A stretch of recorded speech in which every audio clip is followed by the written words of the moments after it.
Marc Zellweger est un nom connu de nos lecteurs à France Loisirs, de vous qui nous regardez, puisque depuis l'année dernière, eh bien, vous avez 3 titres à notre catalogue. Vous nous rappelez lesquels, parce que vous les connaissez par cœur. Le numéro 1, C'est dans L'envol la des série faucons. Réseau Ambassador, il y a donc l'envol des faucons. Oui, Il y a En le deux. deuxième qui est Panique au Vatican. oui. Le troisième qui vient d'arriver au catalogue France Loisirs, c'est donc Double Double Jeu. jeu, c'est l'Afrique. C'est l'Afrique et la Russie. Voilà. Alors, pourquoi ça marche? Parce que c'est bien écrit, c'est pas à vous à le dire, c'est nous. Ou c'est vous les lecteurs. Mais il y a quelque chose qui fait qu'on dit aujourd'hui que le roman policier, plus de 50% de la population lit du policier. Pourquoi? Alors ça, je ne sais pas. Pour les romans policiers, je ne sais pas. Par contre, ce que je peux dire pour moi, Oui. c'est que comme je suis dans le rayon polar, mais plus vers l'espionnage. Ah oui, faites-nous la différence, qu'on comprenne bien. Le polar, c'est who done it, qui a tué. Vous, dans l'espionnage, c'est le renseignement, les réseaux. Mais je dirais que ce qui est similaire finalement, c'est que quelque part, il y a un tordu qui est derrière et on cherche à savoir qui est-ce et qu'est-ce qu'il a fait. Qui a fait le coup, oui. Donc soit il y en a un qui a tué et puis le commissaire va chercher, donc c'est du pur polar.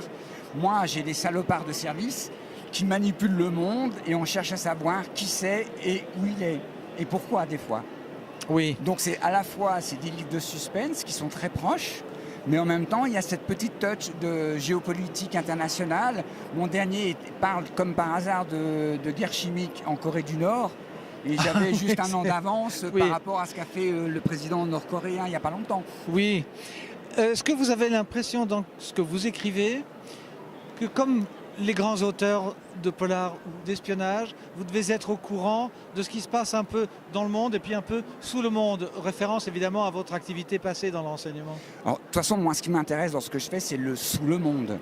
Le fait est que quand je commence un livre, quand j'ai commencé le 4e, je savais qu'un jour j'avais voulu travailler sur la Corée du Nord et sur les armes chimiques. Oui. Donc j'ai une idée de travail de départ. Et puis quand je vais chercher mes informations, je tombe des fois sur des documents semi-secrets, ou en tout cas que les journalistes ne relèvent pas d'une manière générale. Et à ce moment-là, je trouve des fois des pépites que je n'avais pas prévues au début du livre. Quel avis vous avez sur ce qu'on appelle la rumeur qui arrange le monde? On aime bien avoir une contre-vérité. Alors vous jouez avec ça, vous aussi. Le journal nous dit voilà, ça s'est passé parce que.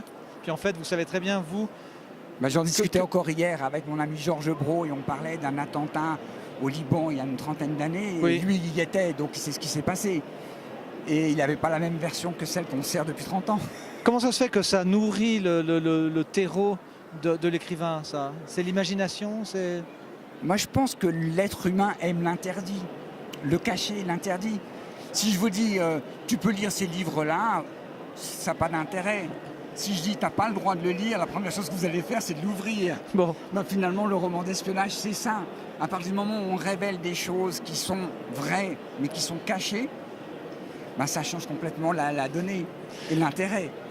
merci Marc Zellweger. Alors ne lisez surtout ni Marc Zellweger, ni Johan Seymour. Ah Et si, puis- non, faut le lire, Joël Zemmour. Mais non, parce qu'ils vont se dire, il y a quoi dedans? C'était juste pour vous remercier de nous l'avoir fait connaître. Et puis Georges Brault, c'est bien ça? Oui, alors Georges Brault, il est malheureusement reparti hier soir. Oui, alors on s'est raté hier, mais c'était dommage. Mais comme il n'est pas encore au catalogue, c'est pas grave. Non, Prochaine mais fois. Georges Brault reviendra vraisemblablement l'année prochaine. Formidable. Et nous, on sera là aussi. Alors, on continue comme ça. Là, on est dans le polar et c'est vraiment à lire. Et l'un et l'autre. Et l'une et l'autre. Merci Daniel. Merci Marc.